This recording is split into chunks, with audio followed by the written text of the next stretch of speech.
Good morning. I am Kate Barza. And I am Christine Marias. Welcome to your daily dose of the latest news and updates in our country. This is Kalasa News. The Department of Health disagreed with the Commission on Audit's report about the 17.5 million worth of medicines that were not distributed, which caused them to expire.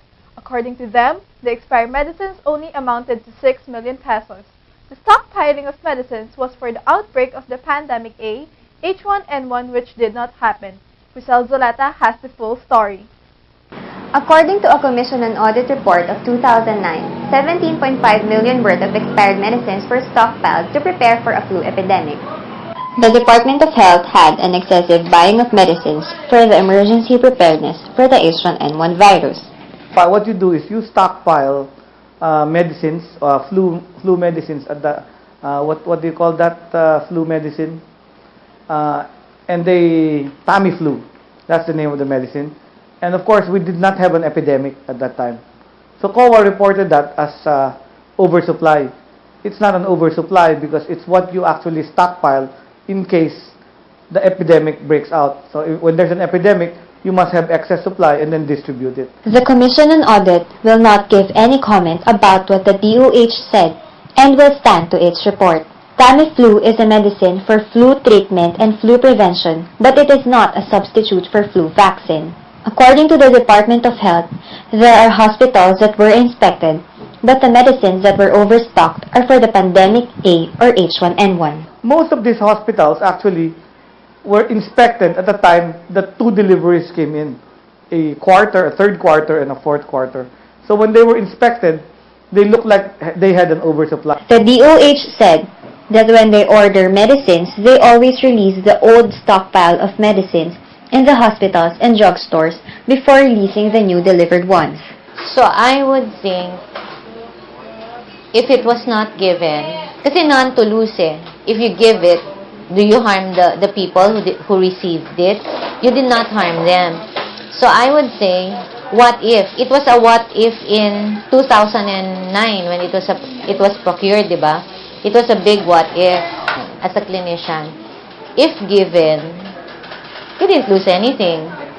If you didn't give it, and the what if turned out to be an epidemic, major disaster. According to the Department of Health Undersecretary Teodoro Herbosa, the stockpile of medicines happened before the Pinoy administration and the delivered medicines were not given to the hospitals before it expired.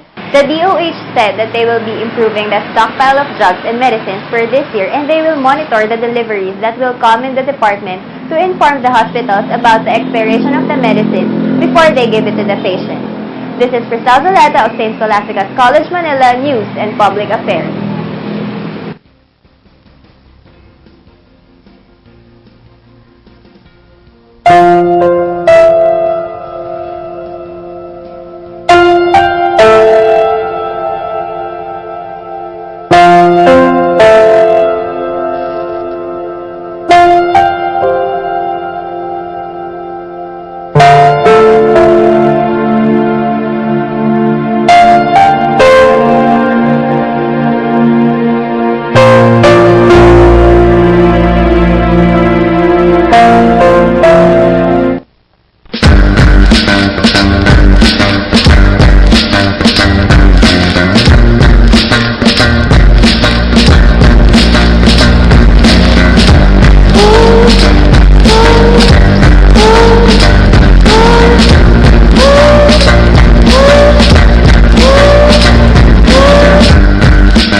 Colorum vehicles are still one of the serious problems that LTFRB is facing until now.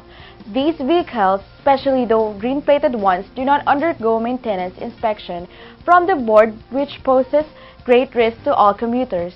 Legal public utility vehicle drivers and concerned commuters are still wondering why there are still colorum vehicles despite the agency's ongoing operation in capturing drivers. Heda de Leon has a report. The Land Transportation Franchising and Regulatory Board is consistently warning the commuters to avoid riding colorum vehicles. Legal public utility vehicle drivers are concerned with the rising number of colorum vehicles. According to them, there are more coloring vehicles than legitimate PUVs, running approximately 60 out of 100. Malaking bawas sa kita namin yun eh. Kasi sila, wala silang mga prangkisa pero nakakabiyahe sila. Hindi naman sila nauli kasi meron sila mga payola. Kaya wala rin kami magagawa kahit sabihin namin na kumbaga salot sila sa amin kasi may mga prangkisa kami, bumibiyahe kami.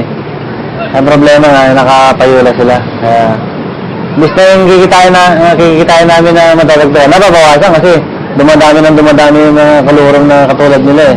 Payola is an illegal payment to government officials done by coloring vehicles for them to operate.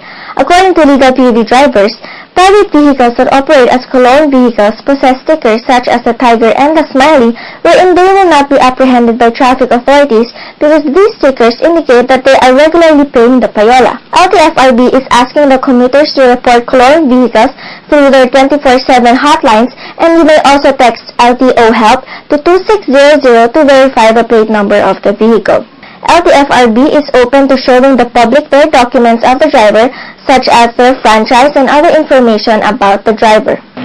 With coordination with LTO, DOTC, TMG, the PNP, and other agencies involved with the transportation, nagbuo kami ng grupo nagsimulang mag-operate ng lahat ng colorings. Kapag private vehicles at nahuli siya ng coloring, they have to undergo with the process of LTFRB to secure a permit with LTO to release their unit, subject for penalties.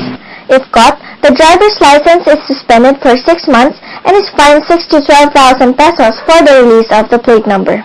Due to the recent accidents of the Don Mariano bus line, LTFRB will be focusing on the maintenance inspection of all PUVs and will continue to inspect all colored vehicles to ensure the safety of the riding public. Once again, this is Heather Leon reporting. Increasing the LRT-MRT fare is unacceptable to some commuters who ride the train every day. Clarice Martinez has the report. The Department of Transportation and Communications is clear about their decision of increasing the LRT-MRT fare with an additional 11 pesos in boarding the trains, plus additional 1 peso for every kilometer traveled, despite the people's protest. Director of Operations Division of the MRT3 Depot, Renato San Jose, said that the public consultation about the fare hike last December 12 went well and was attended by different sectors. Kahit wala pang fare hike, patuloy naman ang improvement ng LRT at MRT. In fact, na-discuss yan nung public hearing na kahit na wala pang proposal, yung DOTC ay nasa proseso na ng pagbili ng mga bagong tren para sa MRT at andun na rin yung pag-construct ng bagong mga linya ng LRT Line 1 papunta ng Cavite at ng Line 2 papunta ng Masinag. So, basically, ang pinaka-dahilan ng pagtaas ng pasahe ay para mabawasan yung subsidy na binibigay ng gobyerno sa operations ng LRT at saka ng MRT. He also said that there is no definite date yet on when the fare hike will be implemented. However, an LRT passenger, Jocelyn Escala, who commutes from EDSA to Balintawak stations of LRT Line 1, is not in favor of the additional fees for the LRT system. Siyempre, hindi okay kasi maraming mga mahirap ang buhay ngayon. Tapos, bakit siya tumaas, diba? Partido ng Manggagawa spokesperson Wilson Fortaleza finds the situation very unfair because the government is just providing subsidy for the VIPs and never for the 70% of workers who use the LRT, MRT every day and who receive less than the minimum wage. Subsidy is a must, and public transportation subsidy is only one aspect of that kind of subsidy that the government should provide to the people. Fortaleza said that the train problems in the country should be improved and should be rehabilitated in order to cater the transportation needs of the people. This is Clarice Martinez reporting. And that is the latest news of the day. I am Christine Marinas. And I am Kate Barza reporting from the station where we speak nothing but the truth. This is Kulasa News.